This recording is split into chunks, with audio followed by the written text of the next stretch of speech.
Ošo kundalini meditacijoje yra 4 fazės po 15 minučių. Medituojama užsimerkus. 1 ir 2 fazes galima medituoti ir atsimerkus. 1 fazė – kratymasis. Atsipalaiduokite. Dėmesį nukreipkite link stuburgalio. Nusiderinkite į erdvę, į kundalinę energiją ir ją pajuskite. Leiskite kūnui pradėti kratytis nuo padų ir palaikykite kūno kratymąsi.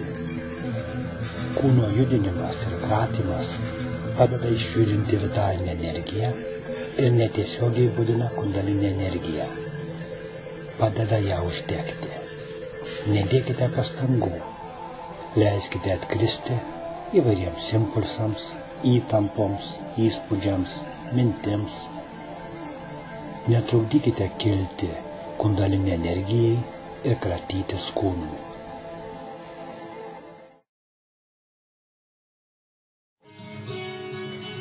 Antra fazė – šokis.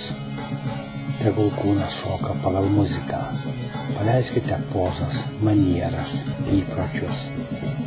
Būkite darnoje su kūnu. Juskite kundalinę energiją, palaikykite jos budimą, tekėjimą ir šokį. Dėmesį nuo minčių, proto ir jo kišimosi atitraukite vidun į tuštumą. Šokite iš vidaus. Tegul šoka kūnas.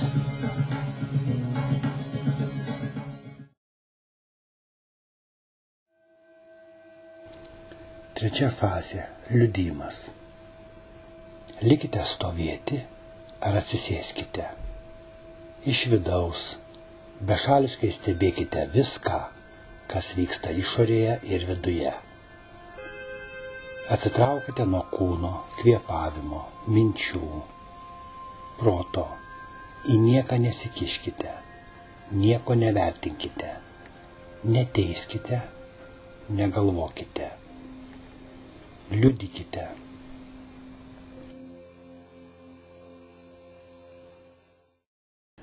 Ketvirta fazė – nieko nedarimas. Atsigurkite, nesistengkite ką nors daryti ar nedaryti. Tiesiog nieko nedarykite. Būkite tylūs ir ramūs. Meditacijos metu žiūrėkite vidun. Ieškokite bemintės sąmonės ir joje būkite.